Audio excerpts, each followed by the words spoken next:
व्यक्ति क्यों बन जाता है, अच्छा या बुरा? जानिए गौतम बुद्ध की इस कहानी से। मानसिकता, संगत और उपदेश के कारण संसार में लोग दो हिस्सों में बटे हैं। इनमें एक अच्छे और दूसरे बुरे कहलाते हैं। लेकिन प्रश्न ये है कि कैसे और क्यों व्यक्ति अच्छा और बुरा बन जाता है। अच्छा और बुरा व्यक्ति की प्रवृत्ति है, लेकिन सवाल ये है कि क्यों और कैसे कोई व्यक्ति अच्छा या फिर बुरा बन जाता है।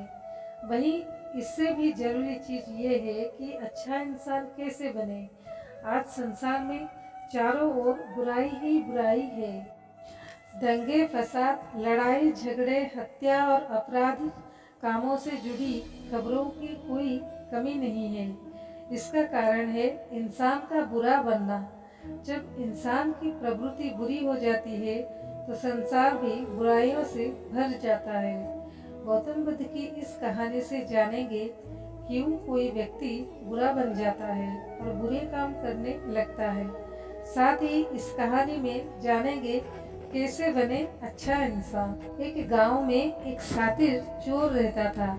पूरा गांव उस चोर के बारे में जानता था, लेकिन इसके बावजूद भी कोई उसे पकड़ नहीं पाया। उस शातिर चोर ने अपना संपूर्ण जीवन चोरी करने में लगा दिया। इतना ही नहीं, आसपास के गांव और नगर में भी उसकी बराबरी का कोई चोर नहीं था। शातिर चोर का बेटा भी बन गया चोर। चोर का एक बेटा था जिसे वो अपनी तरह ही शातिर चोर बनाना चाहता था। इसलिए वो अपने बेटे से हमेशा कहता था कि कभी किसी साधु या सन्यासी के उपदेश को मत सुनना। यदि कोई कुछ कहे भी तो अपने कान बंद कर वहाँ से भाग जाना। बचपन से ही उसका बेटा अपने पिता से इन्हीं बातों को सुनता आ रहा था, जिस कारण ये बातें उसके मन में बैठ गई थी। ऐसे में बड़े होकर बेटा भी अपने पिता की तरह शातिर चोर बन गया। एक दिन उसे बड़ा लालच आया और वो राजा के महल में चोरी करने के उद्देश्य से जाने लगा। तभी रास्ते में लोगों की भीड़ नजर आई। चोर ने देखा कि लोग एक सन्यासी के चरणों में गिरकर उनका आशीर्वाद ले रहे हैं। वो सन्यासी गौतम बुद्ध थे। चोर साधु सन्यासी से दूर रहता था, क्योंकि उसे अपने पिता से यही सीख मिली थी। लेकिन भगवान बुद्ध को देख वो उनकी ओर आकर्षित हो गया। इसका कारण ये है कि पहली बार उसे किसी तेजस्वी व्यक्ति के दर्शन हुए थे।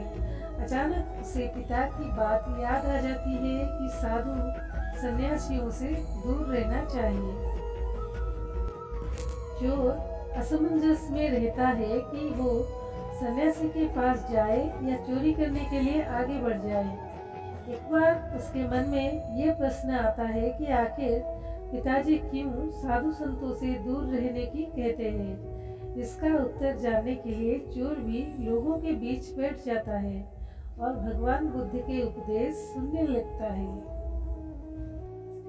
बुद्ध लोगों को झूठ बोलने की व्यर्थता और विश्वासघात के बारे में बताते हैं। उपदेश समाप्त होने के बाद सभी लोग अपने घर लौट जाते हैं और चोर भी चोरी करने के लिए महल की तरफ निकल जाता है। लेकिन पूरे रास्ते वो यही सोचता रहता है कि क्यों ना एक बार उस सन्यासी के उपदेश में कई बातों को मानकर देखा जाए। इस तरह से वो चोरी करने के लिए महल की दीवार से कूदने के बजाय महल के द्वार से अंदर जाता है। उसे देख महल के द्वार पर उसे रोकते हैं और भीतर जाने का कारण पूछते हैं। चोर कहता है, मैं चोर हूँ और महल में चोरी करने जा रहा हूँ। द्वार पर उसकी बातें सुनकर हंसने लगते हैं और कहते हैं, जरूर ये महल का सेवक या नौकर होगा और हमसे मजाक कर रहा है। ये सोचकर वे उसे महल के अंदर जाने दे देते हैं। महल जाने के बाद चोर खजाना रखे तिजोरी के पास पहुंच जाता है और तिजोरी को तोड़कर धन और आभूषण को पोटली में भरकर भागने लगता है। तभी उसकी नज़र महल की रसोई पर पड़ती है। रात होने के कारण सभी सो रहे होते हैं और रसोई में कोई नहीं रहता है। चोर को जोर की भूख लगी थी, इसलिए वो रसोई में जाकर पेट भर खाना खा लेता है। इसके बाद चोर वहाँ से जाने लगता है। तभी उसे बुद्ध के उपदेश में सुनी दूसरी बात याद आती है कि जिसका नमक खाया है उसके साथ कभी भी विश्वासघात नहीं करना चाहिए। चोर सोचता है, मैंने इस महल का नमक खाया है, ऐसे में इनका धन चोरी कर मैं इनके साथ विश्वासघात करूंगा। इसलिए चोर चुराए हुए धन को रसोई में ही छोड़कर जाने लगता है। महल के एक व्यक्ति की नज़र चोर पर पड़ जाती है और वो शोर मचा देता है, जिससे महल के लोग चोर को पकड़ लेते हैं और राजा के पास ले जाते हैं। राजा चोर से पूछता है कि जब तुमने चोरी कर ली थी तो फिर इसे छोड़कर क्यों जा रहे थे? चोर कहता है, एक सन्यासी के उपदेश के कारण। चोर की बात से राजा प्रभावित होते हैं और उससे कहते हैं, अगर तुमने ऐसे उपदेश बचपन से ही सुने होते तो तुम कभी चोर बनते ही नहीं। इतना कहकर राजा ने उसे कोई सजा नहीं दी और छोड़ दिया। लेकिन राजा ने उससे कहा कि एक बात याद रखना, सही संगत और सही उपदेश से ही व्यक्ति अच्छा इंसान बनता है। बचपन से ही गलत संगत और गलत उपदेश मिलने के कारण वो बुरा व्यक्ति बन जाता है।